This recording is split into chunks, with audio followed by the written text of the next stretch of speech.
This about to take me out of here.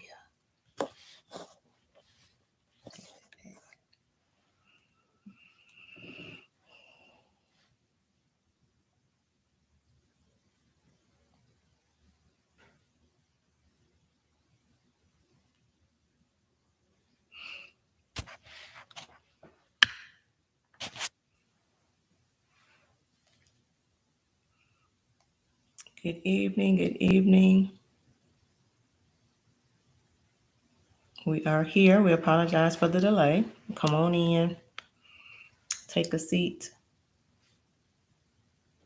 We'll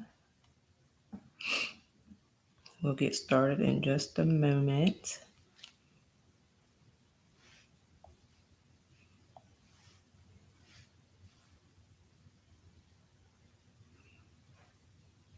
Good evening. You from New York? I was there for Christmas and I loved it. It's my first time visiting. Fun fact about myself, you can't tell me I'm not from New York. Although I had never been in my life until this past Christmas, and I absolutely love it. I can't wait to go back. I've always loved New York since I was a kid. I don't know why. I've just always been in love with New York. Really? I've been to Georgia a couple times.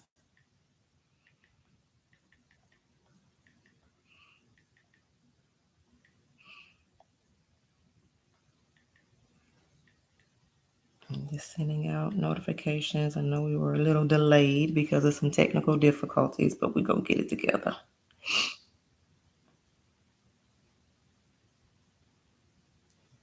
Hey, when you with family, you always have a time. Let me do this.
A few more minutes because we're going to get started regardless.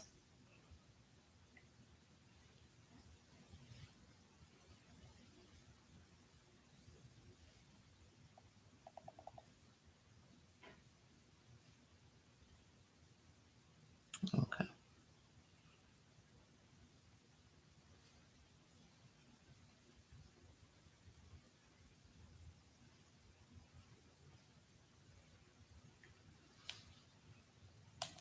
Good evening. Good evening.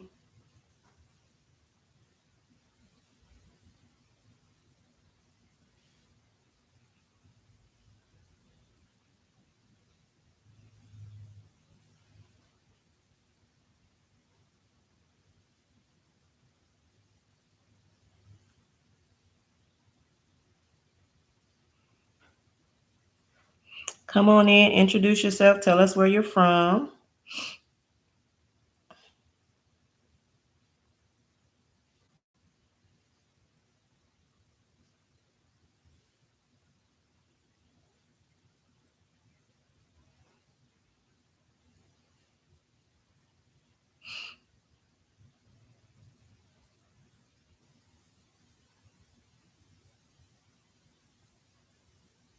All right, so we got that. JD, is that how you pronounce it? JD? Welcome, JD from Pennsylvania. I hope I'm not jacking up your name too bad.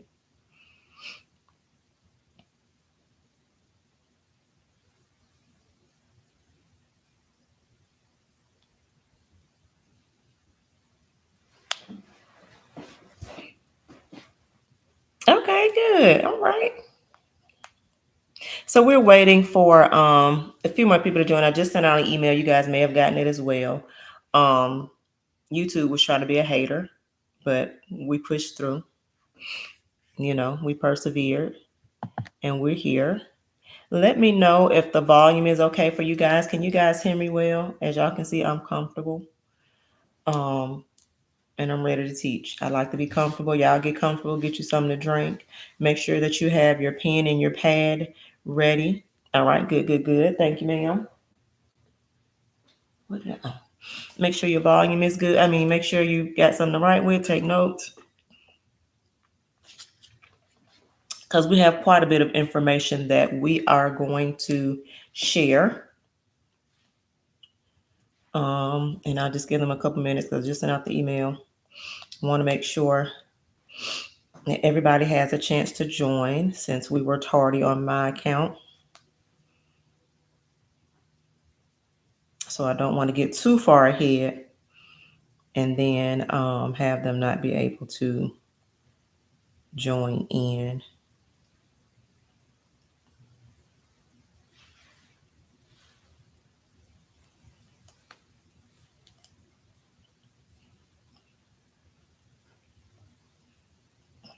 Why do you start your show?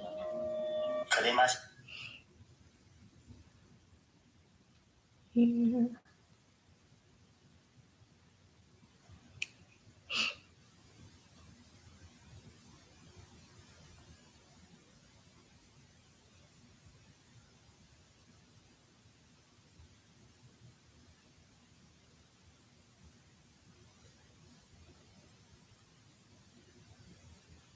No, I don't want to do that.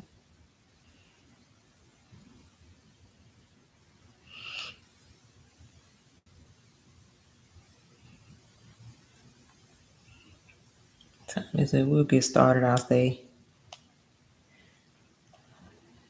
at 7:30. We'll give them 7:30 because I think I came on here at 7:15. I ain't been on here that long.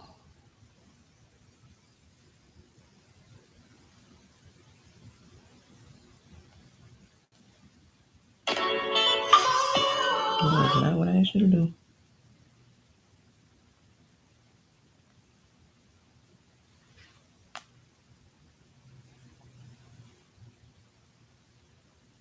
All right.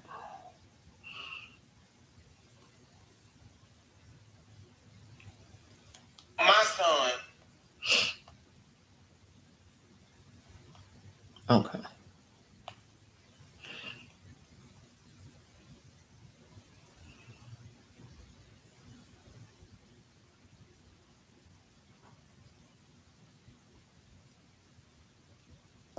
Hello, Julie. Julie's you from California? I've been out there once. Once? I've been out in California once.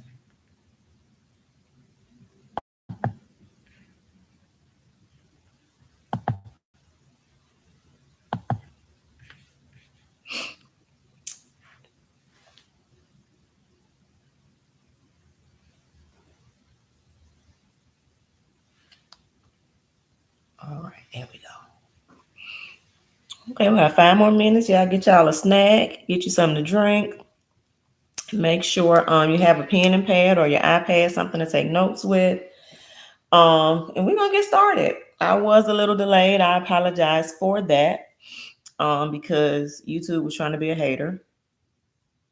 But we persevered, so we're ready. I don't care. I really don't care about the number because I'm gonna teach whether it's 1 or 1,000. But I do want to give everybody a chance to get in so that I was late. I don't want anybody to think that I was not coming because I did set the time at 7:00. So I do want to be fair and give people a time to join because of my tardiness. So that's that. So we'll give them a few more minutes. I said we're gonna start at 7:30. We will be starting at 7:30 promptly, so that I won't hold y'all for too long. But just an overview, tonight we will be going over creative writing 101, and we'll be doing creative writing 101. And this is basically just the blueprint to writing. I did not want to assume that everybody knew how to format a story, especially if you have never um, published anything before. So I didn't just want to jump in and say, okay, go here, do that, upload that. I didn't want to do that. I didn't want to do y'all like that. So I decided to go ahead and cover creative writing so that you'll know how to actually format a story. A lot of people feel like they have a story to tell, but don't know that there is a format to storytelling. And if you don't follow a format, then you'll lose your audience before you even get them joined in.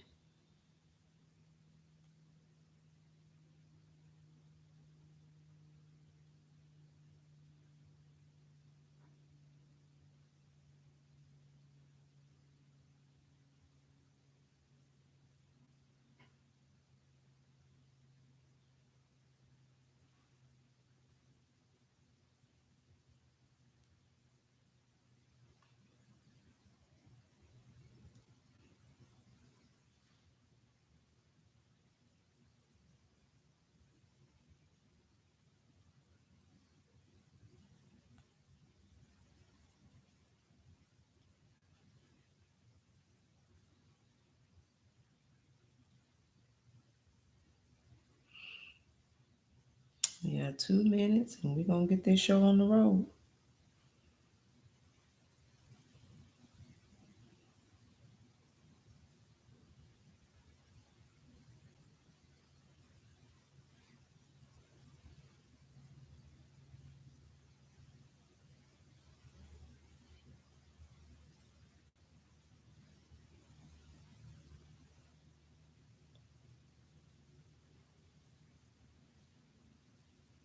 Okay, so everybody should have their email by now and be aware that we are here.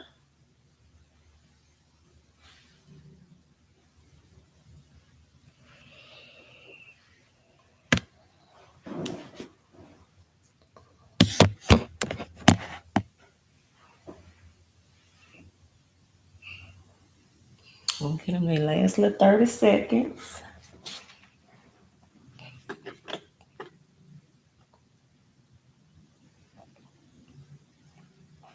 And we're gonna get it started.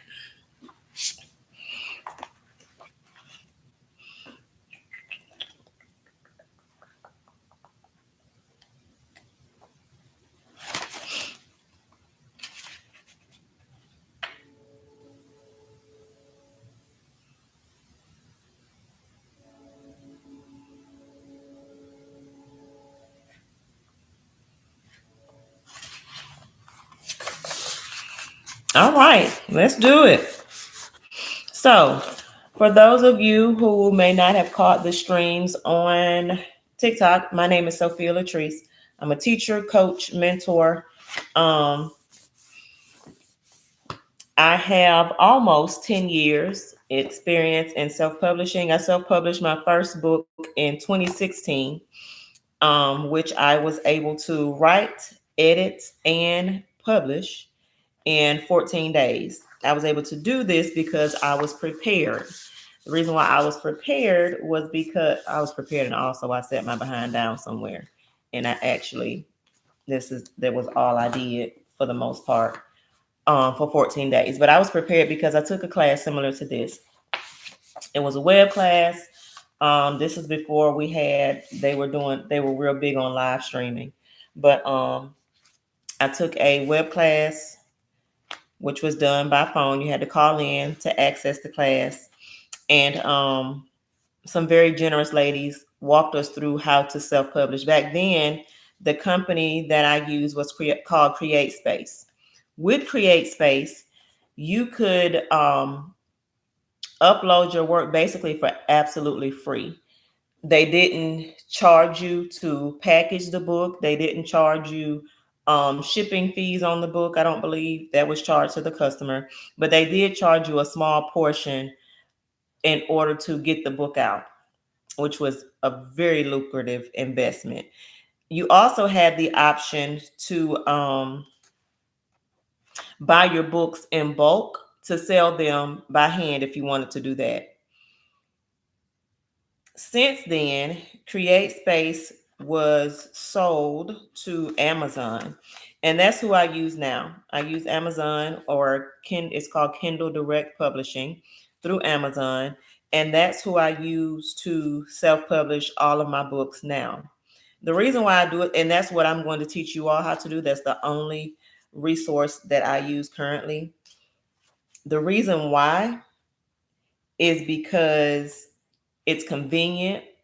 I don't have to worry about any fees up front. So they did keep that portion of it. I don't have to worry about any upfront or out of pocket fees. So if my budget just ain't budgeting how I needed to budget, then I don't have to worry about spending any money out of pocket to get my work off the ground. I don't have to worry about going to the post office. Sometimes when I have a new book that comes out, I will buy them in bulk just to sell them when they first come out so that I can sign some copies. People love signed copies of your books. So that's something that I choose to do as well. Um, the turnaround time is very good, and I don't have to worry about, I've never had a problem with Amazon sending me my money on time. So that's why I stick with them as well. I have published over 17 books and short stories within that 10-year time frame. I've also done some ghostwriting for some people. I've done some freelance work.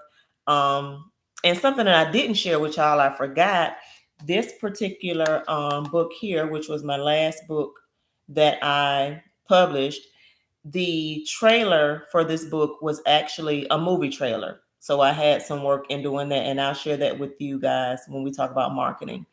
What else?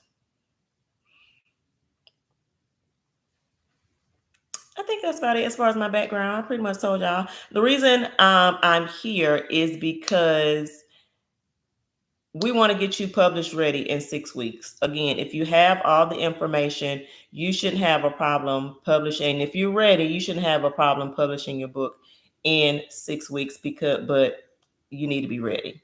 Now, another thing I will say, because I don't want to misinform you or sell you a pipe dream, keep in mind that I was also leading up to that time frame to 2016. I had also been in ministry previously. I had people who I had worked with. I had people who I built relationships with, people in the community. My mother is a real big community person. Every time she does something in the community, for some reason, she volunteers me to do stuff.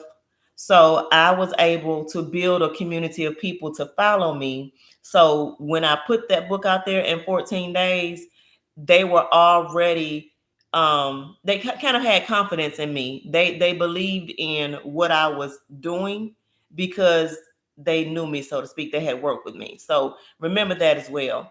If you don't have a community at all, that might not be something that you'll be able to accomplish in that short time frame. So just keep that in mind, because again, I don't believe in lying to you and selling y'all pipe dreams, because some people will tell y'all, oh yeah, you can make $10,000 in 90 days. How? And don't nobody know me. So don't let nobody tell you no lie like that. You ain't got one follower on none of your platforms, but you're gonna make $10,000 on a book that don't nobody know you, nobody never heard of you. I'm not gonna tell you that type of lie over here. So jumping right into it, formatting a story takes art. I'll say that. And the first thing that you need to know how to do with your story is to outline. You need to know how to outline. Outlining is not just for papers. You know how if you were in school, you do research papers and stuff like that. Outlining is not just for that purpose. The outline basically tells us or tells you what direction your book is going in, because this is not something that you're going to share with the public. Your outline tells you what direction you're going into with your story.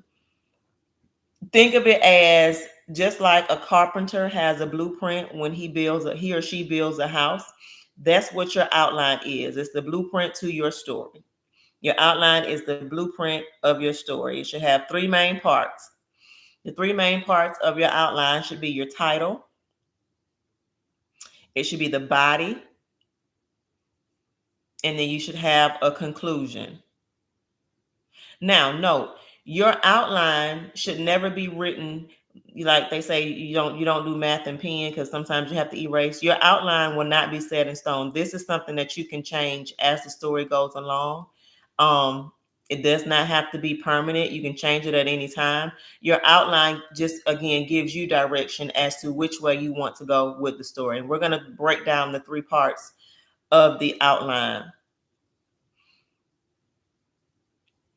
Hey, Dwayne from Georgia. Thank you for joining us. Okay, so the title. Now, titles can be kind of tricky. I change my titles a lot. Again, that's the purpose of an outline. Don't get stuck on your title. Don't fall in love with your title, because as the story progresses, and I'll tell you why, as the story progresses, your title may definitely change. It is definitely okay not to do the title first. Sometimes I'll start with a title just to, because remember I told y'all I don't do an outline. My brain is not wired like that. However, the correct way to do it is to have an outline, so you'll have a direction is how you want it to go. So yeah, I don't do like I do until you get to a place where you're comfortable, if you don't need to do it. But I don't use an outline. I just use a format. I know what I want to tell y'all, and then I have to decide how I want to tell y'all the story that I want to tell y'all. I've always had a very vivid imagination, even as a child. Um, it was just in me like that, so I can tell a story. So yeah, that's why I don't use an outline. And the story changes a lot. The reason why I say don't get stuck on the title, have y'all ever because your title is basically the main idea of the story. It's like the theme. It's the main idea. It's basically what you're trying to drive home, what you're trying to convey to your reader, what you want your reader to take away from your story. Have y'all ever went to a bookstore and picked up a book, or selected a movie off the title, and once you watch the movie or once you read the book, you like, that didn't have nothing to do with that title. There's no way that you can tie the movie or the story back to the title. You don't want to do that. You don't want to do that, because a lot of times people will choose which book or which movie they want to watch off of the title. And if your title does not reflect the story that you're trying to tell, you can lose your audience before you even pull them in good. So again, your title, you can change your title. You don't even have to choose a title up front. Just know that you need a title by the end of that book, and it needs to tie into your overall theme of the story. Everything needs to tie back into that part.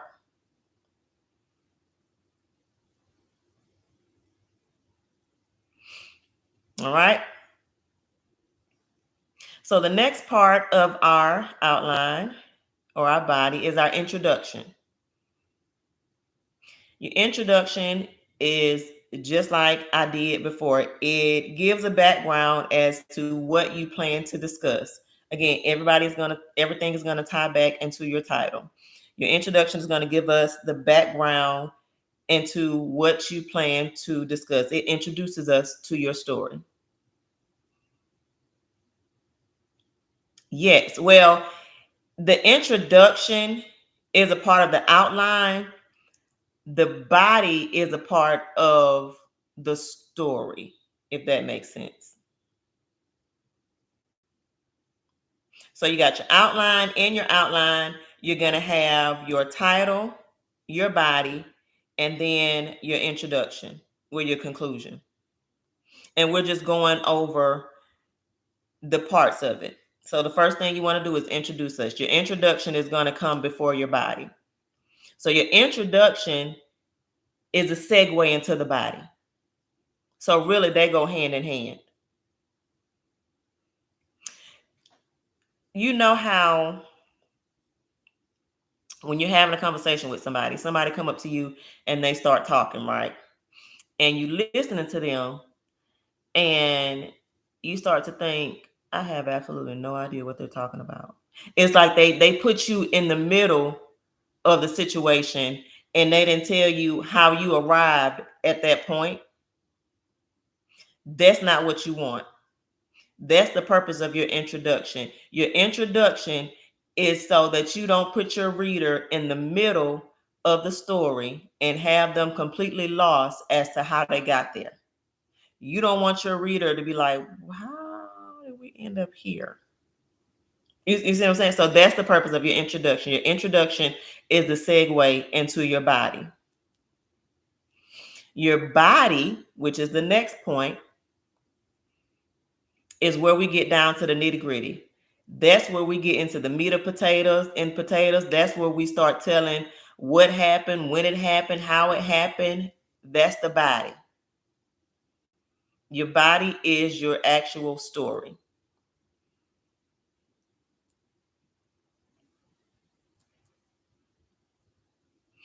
Now, in the body, it's broken down into several parts, and we'll go over that now.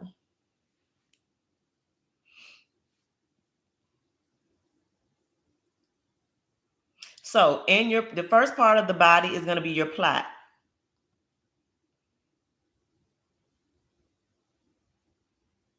Your plot is where we introduce the characters, give a little bit of background.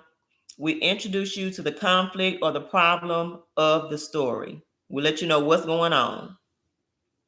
We expose us to the problem. You give us details of what took place, and then you lead us into a possible resolution. And you want to be very, very creative in this part. Now, I say this is where we introduce the characters. You do not have to introduce all your characters at the beginning of the story. It is okay to introduce your characters as the story goes on. Meaning that if a conflict happened, right? And somebody else was there during the conflict, you can use that time to my ring light isn't it ain't doing what it need to do in this distracting me, so I'm gonna turn it off. Okay, so you can introduce characters at a later time. Like you don't have to introduce everybody at the beginning of the story, because just like real life, not everybody is present at the beginning of each story that you tell. Okay, you want to be as creative and as descriptive as you can in your body. This is where your thesaurus, this is where Google is going to be your best friend, even Chat GPT. I don't use Chat GTP a lot because I like to be authentic, especially I never use Chat GTP for my books. I'll sometimes use it maybe for a social media post or something like that, but I don't use Chat GTP for I just think that's feel like kind of that's plagiarism a little bit, but to each its own. But you can you definitely want to get you at the source, and you want to have Google because you want to have the different words to be able to use. For instance, instead of saying I walked in the room and I saw him standing there, right? You can say I walked in the room and I saw him standing there. Tell me which one y'all like best. That's number one. I walked in the room and I saw him standing there. Or I was greeted with the aroma of Egyptian musk as I entered into the ballroom lobby. The chatter in the room ceased as I glanced to the far left, and there he was, skin kissed by the sun and massaged in shea butter direct from the motherland. Yeah, I like number one or number two better. The second one. Why? Because it puts you in the room. It puts you in the story. You can smell it. Right. You can smell it. You can feel it like you there. It's like you the fly on the wall. You clutching your pearls because what's about to happen next? That aroma starts to feel you. You ain't know what it paints the picture. You're the artist. The best storytellers puts the reader in the story with them. And I'm going to say that over and over. The best storytellers put the reader in the story. Bring us in. Let us know. Words matter. Use them at your disposal. Right? And you don't always have to say, for instance, for those of you who may do some fictional story and may have a sex scene, you don't have to get raunchy with it. You never even say they had sex. You can say,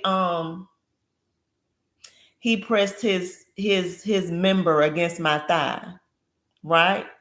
He massaged my I don't want to get too vulgar because I don't want YouTube to kick me out, but y'all know what I'm saying. You don't necessarily have to use vulgar words to drive the point home, right? So again, this is where you start to bring us in. This is where you take us on the highs and the lows. This is where you put us in suspense. So your plot that's your time to shine. The plot is your time to shine, right?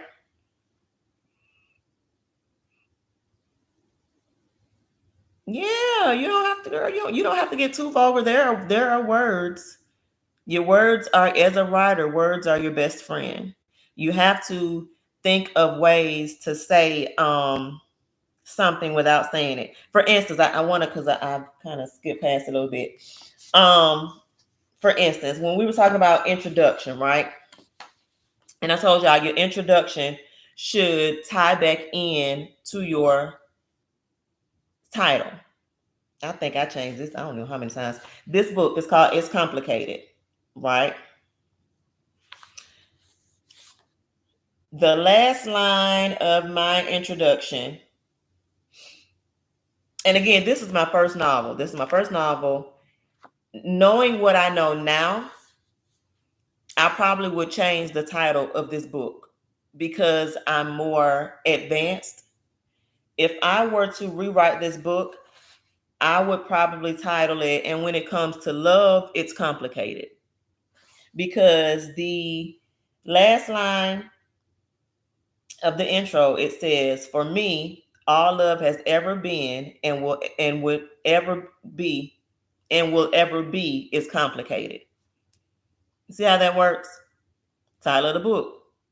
Love is complicated. For me, love has always been complicated. Well, girl, why has it been complicated? Well, I'm gonna tell you. And in the story, that's where we get into the meat and potatoes and tell you why it's complicated. This is nonfiction. This is fiction, right? Same thing with nonfiction. This book is called For the Love of Grace. The last line of this introduction is, "The one thing that kept me alive for so long, even when I didn't know I had it, was love." What you mean? I'm gonna tell you, right here in my plot. Go ahead and read a little further. Y'all see what I'm saying? Like, you have to make sure that you draw the reader in and give them something to look forward to. That's the best way to do it, is in the introduction. Your last line should be your setup for your plot, which is the first part of your body, right? Well, it is your body. So about characters. Many people that I've coached in this area, for some reason, have a problem with character development. All these is the people in the story. Who was there? Who was there? What they look like? What they sound like? What they smell like? What type of patterns do they have? Where are they from? The best way to develop your characters. One of the best ways is by people watching. Watch people. One day, go sit in the park, have your notebook, and just watch people. Write down what they look like. Write down their mannerisms. Write down their language, like how they speak. What do they sound like when they speak? What words do they use? Go to church. People at church. Your family members. The next time you go to a family function, you don't want to be sitting down because you don't want to start nothing. But next time you go to a family function, take a mental note of how people act, how your family members act. Right? If you're at school, watch the people around you. When you go to work, write down the characteristics of the people at work. That person that's in everybody's business, that always want to know what's going on with everybody, take note of that. Put those together, scramble them around, write down those characteristics. So when you start to develop your characters, you'll have different characteristics of different people. I told you I like to merge characteristics. I'll take 3 people and turn them into one. That's the beauty of being a creative writer, right?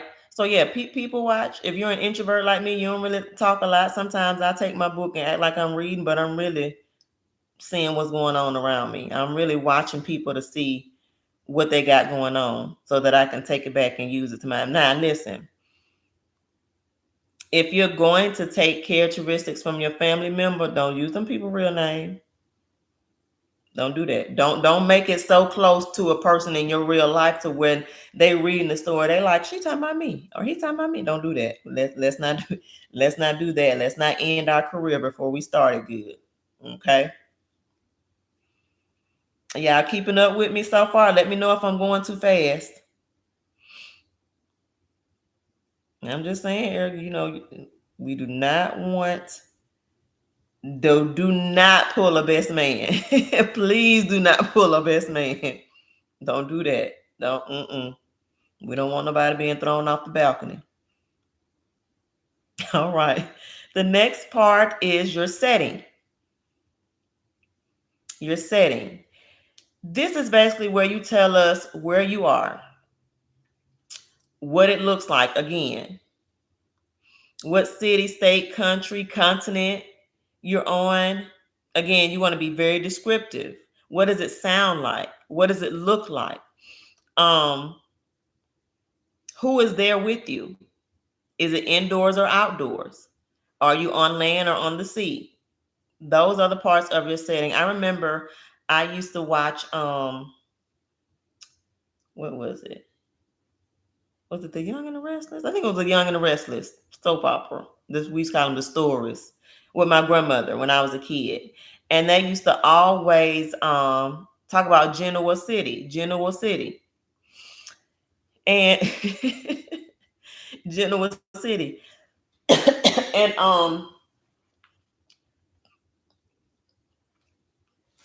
what I thought was really creative was that Genoa City in real life is nothing like Genoa City on the soap opera. Again, as a writer, you have the creativity to do that. Apparently, the real Genoa City is in Wisconsin, and there's really not a lot of stuff there. But on the show, they had a lot going on. They had industries. It was full of rich people. They always had some type of drama going on, mansions and all this. But apparently, it's a lot of farmland there. It looks absolutely nothing like what they put on TV, but it made me interested into wanting to know what that city was. Now, you have the creativity to make your city. You can even make up a city. That's your business. If you're going to use an actual place, I was going to say that. If you're going to use an actual place, don't make it too far-fetched. Like, don't make it so unrealistic to where the person is just like, ain't no way this happening in real life. You know what I'm saying? Like, you want to be creative, but you don't want to go too far left to where somebody and actually visited this place and they like that it's nothing like that. You know what I'm saying? So just be mindful when you are writing about stuff like that you know, kind of keep it as close but as creative as you want to be. Now, a caveat to that though, let's say if you're doing futuristic writing, like Back to the Future. Remember how Back to the Future was? We're in 2025. We're not flying in cars. But on Back to the Future, they told us we would be flying in cars like the Jetsons, you know, in this day. You see what I'm saying? So if you want to make you a futuristic place, if you want to say, you want to pick Kansas and say 20 years from now, you know, this, do that. You can do that. But if you're speaking, if your setting is present day, try to make it as realistic as possible. Well, when I did the research, good question, Robert. When I did the research, it said that the writer's inspiration was the actual city, but again, they wanted to spice it up to make it be more than what it actually was, which again, it was nothing like what it actually looks like there. And then a lot of people like myself didn't even know that place existed. So it made me want to, I'm sure it made a lot of people want to go there, and it might have generated a lot of revenue for them then. I'm not sure. But I didn't think it was a real place at first, but it's definitely a real place, but it looks nothing like it did on TV. There's nothing there. So yeah, be creative, but don't go too far to the left to where people are like, nah, she definitely made this up. You want it to be as realistically possible, if that makes sense. Okay, moving right along. The next part is our theme and our tone. I grouped these together because they kind of go along the same lines. For your theme, this is where we tie in our title and our introduction together to bring our final point home. And that's kind of what I just read to y'all. And my book is complicated. Like I said, if I were to do it all over again, I would name it, and when it comes to love, it's complicated. And then the last line would tie back in to my title, my introduction. You want to repeat the theme throughout the story. For instance, I may not say love is complicated throughout the book, but I may say, why do I always fail at love? Or what's the point of loving if it's not going anywhere? Again, it's driving that same thing. I'm trying to prove a fact. I'm trying to prove a point that love is complicating. So what's the point of even trying to love, right? What's the point of even doing it because I never succeed at it? What's the point of even doing it because it's so hard? So you want to repeat the thing, but you want to repeat the title, or you want to repeat the subject, but you don't want to use the same words over and over again. You want to use different words. You always want to point back to what you're trying to prove or what you're trying to tell, right? Your tone is how you tell the story. What is the emotion that you want to convey throughout the story? How do you want the readers to feel? What idea do you want to put into the reader's mind? Your tone is going to determine how that plays out. For me, I want y'all to know there's no point in loving, so I'm going to probably use a lot of negative words as it pertains to love. I'm going to show a lot of failed relationships. Why? Because I'm pulling on the emotions of the reader. Again, you want to pull the reader in the story as much as you can. You want the reader to be able to relate to what you're saying, even if it is fiction. I had somebody, matter of fact, y'all, I had a guy that I had dated in the past. He bought this book. I ain't know he bought it. First of all, This story is completely made up. That's first of all. Second of all, he wasn't one of the people that I drew from when I developed my characters in the book, right? This man reached out to me and said, I really enjoyed your book. He said, I have to read it again. He said, I sat down and I took notes because I saw myself in one of the characters and I realized that I needed to do some work on myself.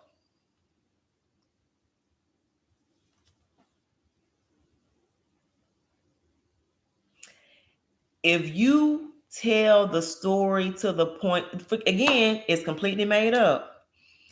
Once you get into storytelling and you're able to tell the story, yes, okay, sir, you are not one of the people that I pull from for these characters.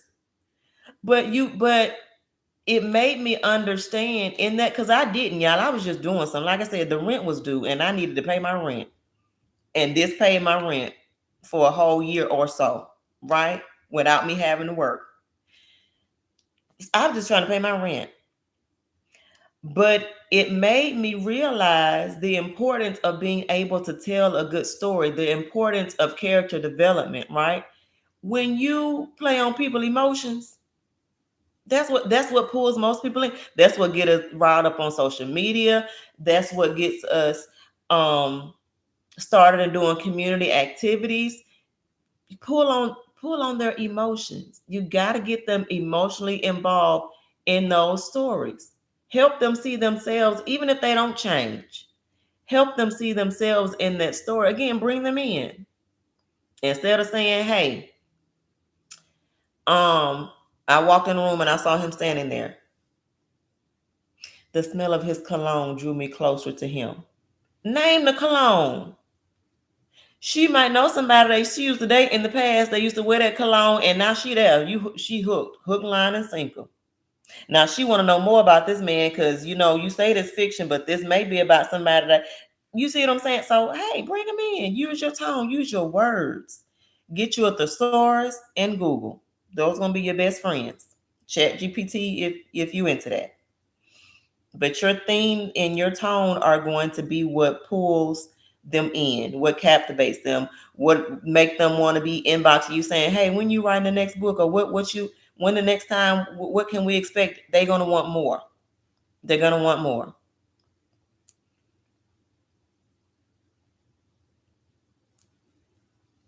All right. So our next part of our body, well, yeah, the part of the body is your point of view. This is basically which one of us is telling the story. You're going to have first person or you're going to have third person. Those are the most common points of view in the story. First person is me telling about something that happened to me. I was there. I was present. Let me tell you what happened to me. I was walking down the street and I saw her standing there holding the blue backpack that she had when she left my house 10 years ago. Right? I'm there. The story's about me. I'm telling the story. Third person, I was there, but I wasn't necessarily involved in the mess. I witnessed it, so let me tell you what happened. She walked up there and saw her standing there holding the blue backpack that she had when she left her house 10 years ago. Y'all see the difference in those types of storytelling?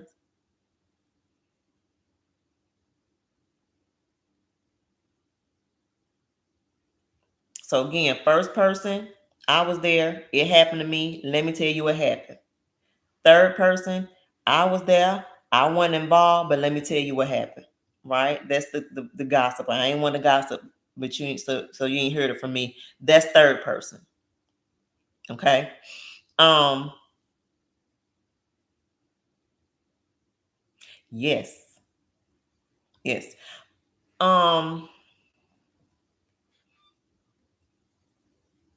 you want to have the same person.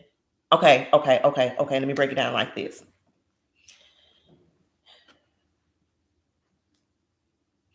I did a work one time where I had different people telling the story, but they all told the story. So basically, this is what happened. They were all friends. There was something that happened to all of them. They were all present. They were all there. Something happened to all of them, but something different happened to each of them. Okay. I had each person tell the story, tell their part of the story, but they all told it in first person. Right? So, for instance, chapter 1, Julie telling her part of the story. Chapter 2, Sarah telling her part of the story, but they're both talking in first person. So, you do want to have the same point of view for the whole story. The reason being is because you don't want to confuse the reader. You don't want to confuse the reader. If you switch it up, that confuses the reader and makes them have to go back and try to catch up and make sure they didn't lose something.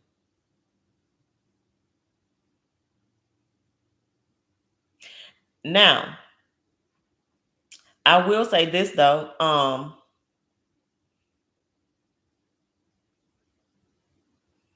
No, I'm not gonna say that because I don't want to confuse y'all. But yeah, make sure that you continue with the same point of view. So if somebody different is telling their part of the story, make sure that if you are going to do something like that, that you bring the reader in and let the reader know that a different person is telling that part of the story. The way that I did it was I named the chapter, I gave the chapter that person's name. So whoever was telling the story, the chapter had that person's name. But again, they were all telling it in first person. Now, you can have it can get kind of tricky if you have more than one person involved in the story, because I can be telling a story from my point of view. I was there, I was a part of it, but this particular part involved Sarah instead of me. Right, a dual point of view. So I'm telling a story. This particular part didn't involve me. I witnessed it. I was there, but I wasn't necessarily in that part. But in this next part, I'm involved in.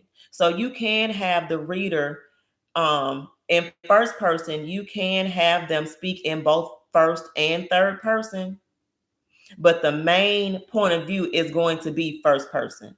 So if you start with first person, stick with first person. If you start with third person, stick with third person. Don't switch it up without letting the user know, because again, you can confuse them and they put the book down altogether.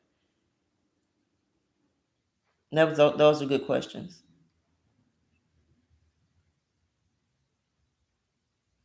Very good questions. So our last part of our body is our conclusion. This is where we wrap everything up. Again, we're tying everything back to the introduction, which ties back to the title. This is where we show how we resolve whatever conflict there was. This is how we resolve whatever conflict that there was. How did I end this one? Let me see. What did I say? This book was a mess. It was funny.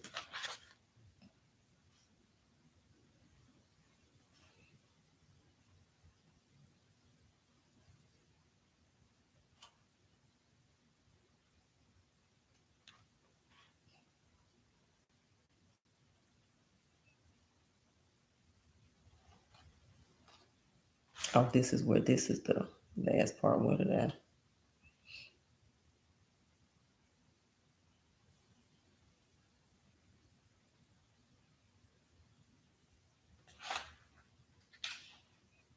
Mm.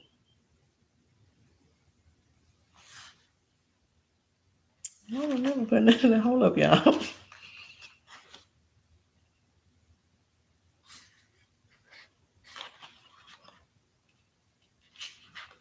Oh, this was a plot twist. This was a plot twist, y'all. I tend to do that. That's why I said. That's why I said. Your outline does not have to be set in stone. Because remember, the main idea of the story is love is complicated, right? She ended up meeting. Well, she didn't meet him, but she ended up coming into contact with a person, and her point of view has changed. And she says, I can honestly say that my love life isn't so complicated anymore.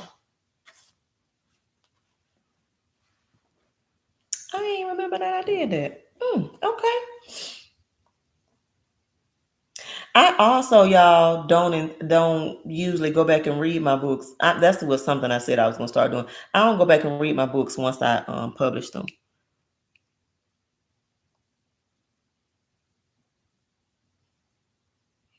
I'm glad you found me too. Yeah, it just started. I don't even know if we've been up and running about a week, but it started on accident. I'm glad that they did it though, because again, this is something that I like to do.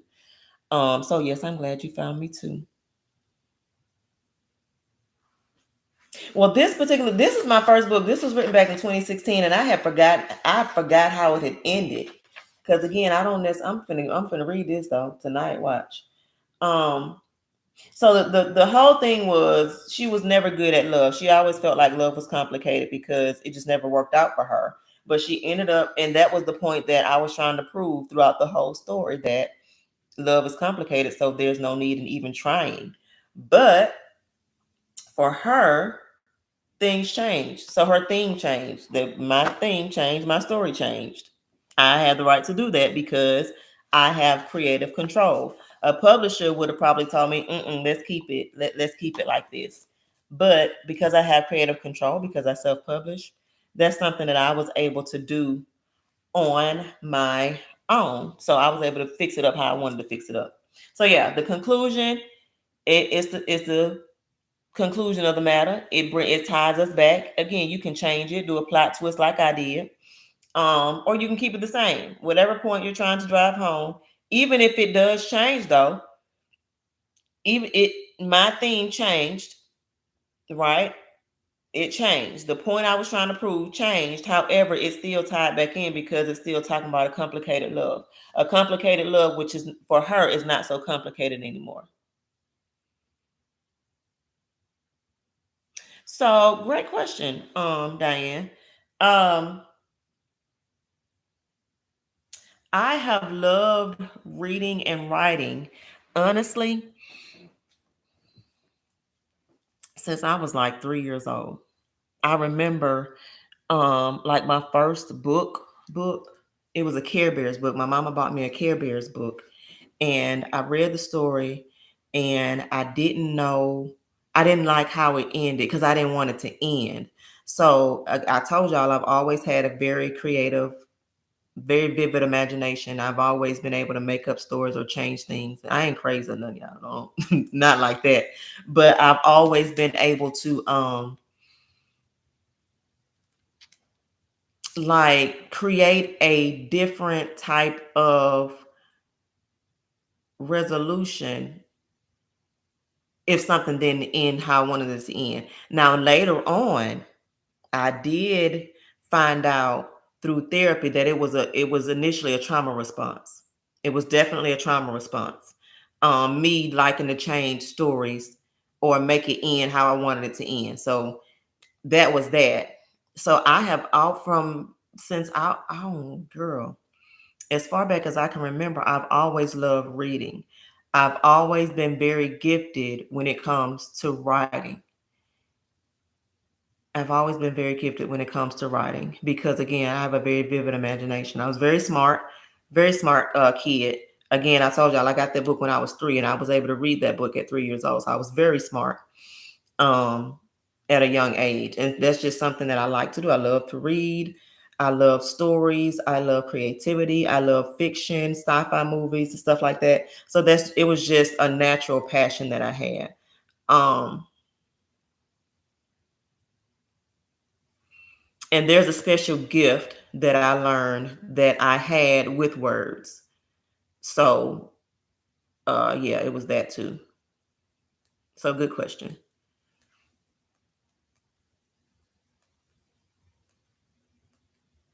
It can go right, Robert. Your theme can go in a different direction as long as you take the reader with you. Again, don't put me in the middle of this. Don't come telling me nothing and without telling me how we got there. If it's going to change directions, let me know how we're going to change directions. I do like to have some see what had happened was moments. I tend to do that in most of my fictional publications. I tend to take you one way and then be like, but hold up, we going somewhere else, but let me tell you how we got there. Sometimes I do I'll introduce you to where we are, right? And then I'll take you back and say, come along with me while I tell you how I got here. So, like in the introduction, let's say somebody got into a car accident, right? I explained to you, we're driving on the highway, got into a car accident, and it ends with us being in the hospital. Movies do it all the time. It ends with us being in the hospital, me by my boyfriend's bedside, praying that he's going to get better, right? I end my introduction like that. And then in chapter 1, I'll start off with, it was a sunny afternoon. Right? Because yeah, we just got into a car accident. Yeah, I don't know if he's gonna live or not. But let me tell you how we got to this point. And as I'm telling you how we got to that point, it started off as a sunny day. We was doing good, everything was going fine, right? All these events happen. Next thing you know, we driving on the highway. Our car hits us from the back, throws him out the window because he refused to wear a seatbelt when I told him to always put on his seatbelt. And now he's in the hospital struggling for his life. Now, at the end, at the conclusion, I bring you back to the hospital with me standing by the bedside, praying for him, hoping that he's going to pull through. And that's when I let you know if he pulls through or not. Does that make sense?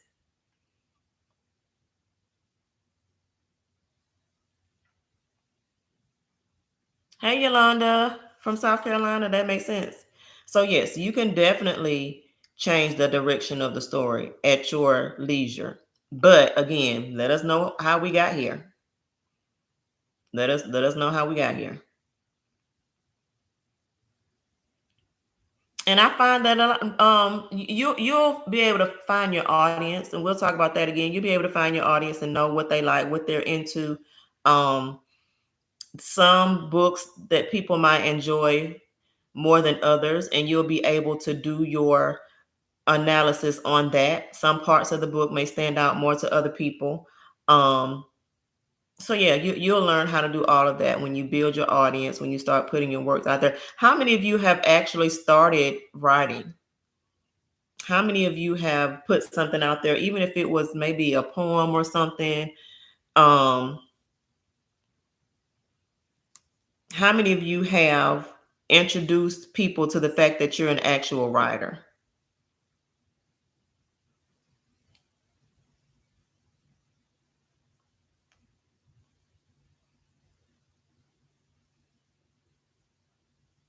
Many years ago? Okay. Okay.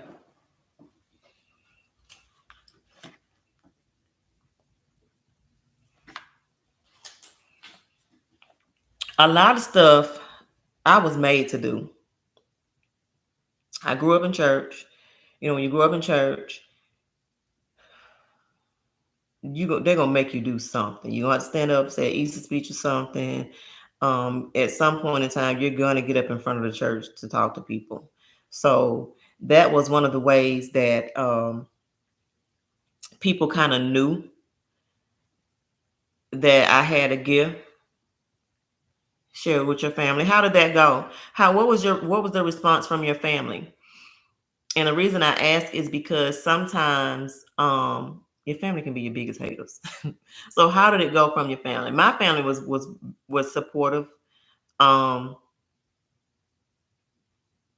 I'll say this: I had family members who were more supportive than others. I'll say that.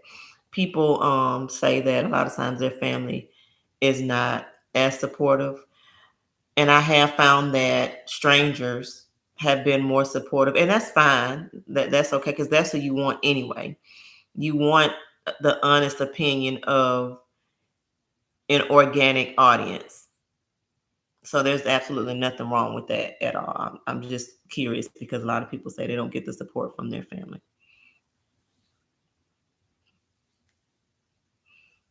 I was about to say something and I drew a blank. But yeah, so we will open up any more questions before I give you guys your assignments for the week. Any more questions before I give you the assignment for the week?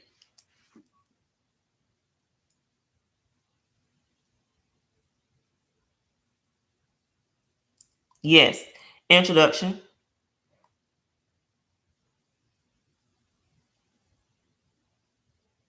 So you know your people. Good. That's good to know your people. Definitely. So yeah, you would just call it introduction, or you can make it something creative, like the calm before the storm. In one of my books, I think it's this one. Was it this one? I think my introduction was called "How Did I Get Here?" Yeah. So you can be creative, but if you're going to like in the table of contents, don't put a number by it. So if it's your introduction, you can definitely title your introduction. That's something that you can do as well. But again, don't make it a part of the actual story. This is just the segue into what I really want you to know. Good question, Robert. Any other questions? Anything I need to repeat? You're welcome. Anything I need to repeat or go over again, reiterate? You're making good time, making good time. Yes, no, maybe so.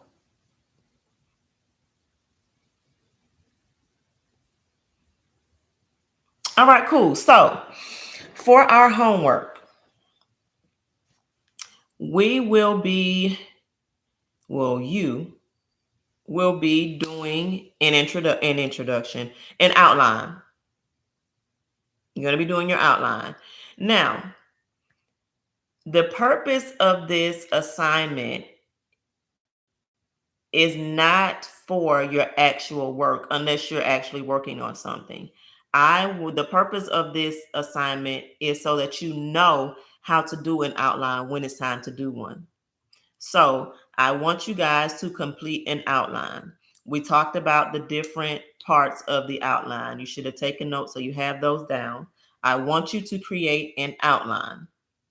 It can be something that you just made up overnight. You got a week to do it. It's due next week, next Wednesday. I do want to see them. Actually, they're due next Thursday because we're going to be doing them during our discussion board. We'll be doing them during our discussion board. So I want you to create an outline. I'm going to send you that, and it can be something that you are planning on writing, or it can be, again, if you're not working on something right now, make something up. If you are working on something right now, this will be a great time for you to submit your actual work so that you'll have it. Again, my purpose is to have you publishing in 6 weeks. We're not playing no games. There's no more time to waste. There's a lot going on. So if you are working on something, then this would be a great time for you to go ahead and submit it. It'd be a great time for you to go ahead and do it so that you have it done.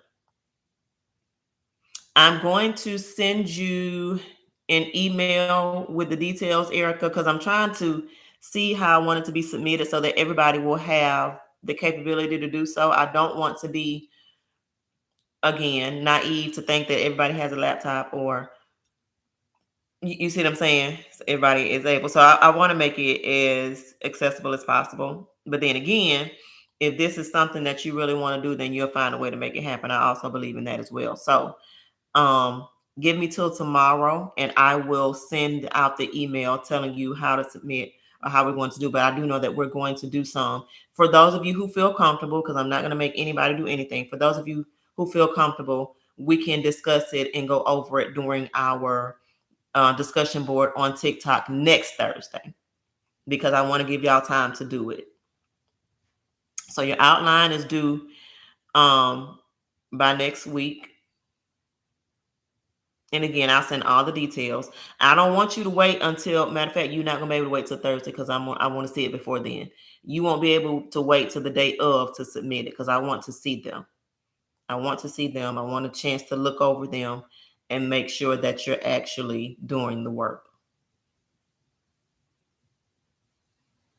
So again, if it's something that you are actually working on, go and do it. No, let's not procrastinate now, And I also want you guys to start so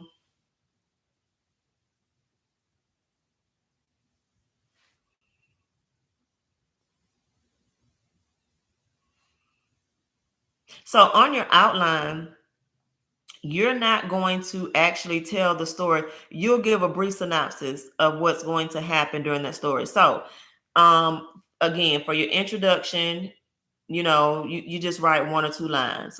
Tell me what it is that you're trying to convey. What is your theme, right? Tie it back in with your title. If you don't have a title yet, develop your theme. Develop your theme. In your body, you have 3 parts. You can do just a brief synopsis of the story. What happens at the beginning, what happens in the middle, what happens at the end. How does it end?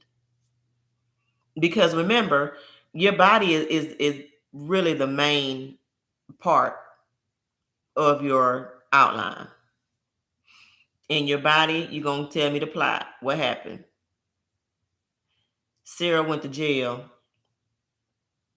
for dealing with a man that we told her to stop dealing with a long time ago.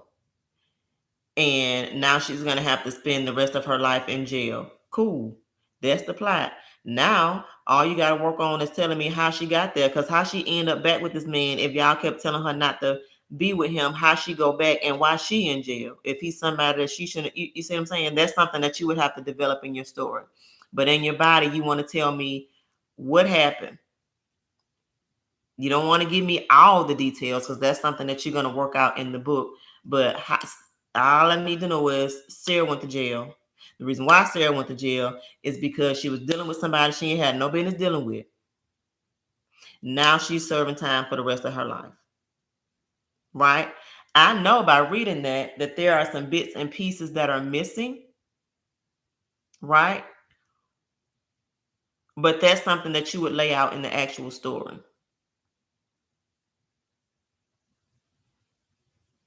Does that make sense?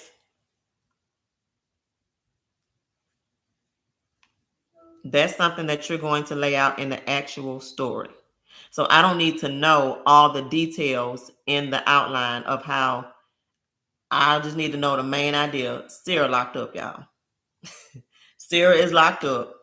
Reason why she locked up, because she wouldn't stop messing with that little fella. Now she's serving time for the rest of her life. But let me tell you what happened in the in-between. Right? That's what we work on later. So don't write your book. Just give me your outline. Just give me those parts of your story. You can give me your plot, that basically the plot. You can tell me the setting, what city and state were they in, what season were they in? Was it the summertime? Was it spring, winter, fall? What was it? What kind of gun did she have? Those are the types of things that, where did she get the gun from? You know what I mean? Was it actually her that did it? Those are the types of things that you lay out in your plot. Those are the types of things that you can add or take away.